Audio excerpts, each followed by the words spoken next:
أعوذ بالله من الشيطان الرجيم بسم الله الرحمن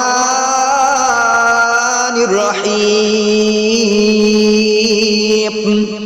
اللهم صل على سيدنا ومولانا محمد صاحب التاج والمعراج والبراق والعلم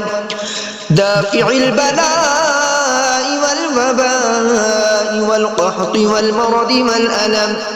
اسمه مكتوب مرفوع مشفوع منقوش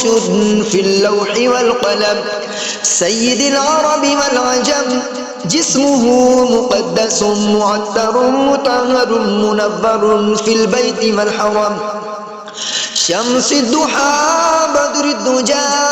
صدر الأولى نور الهدى كافي المرام مصباح الظلم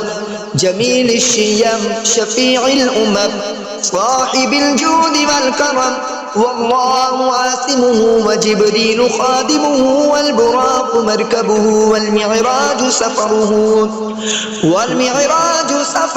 وسدرة المنتهى مقامه وقاب قوسين مطلوبه والمطلوب مقصوده والمقصود موجوده سيد المرسلين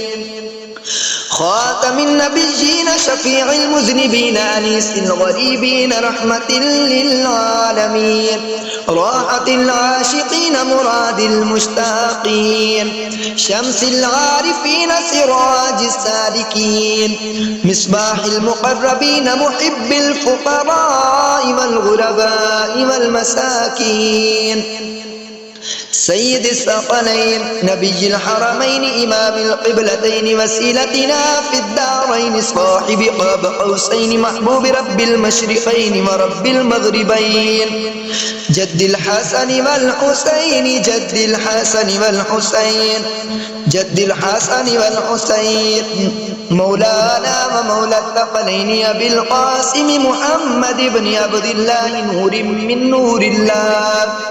يا أيها المشتاقون بنور جماله بلغ العلا بكماله كشف الدجى بجماله حسن جميع خصاله صلوا عليه وآله وأصحابه وسلموا تسليما كثيرا كثيرا كثيرا آمنت بالله صدق الله العظيم.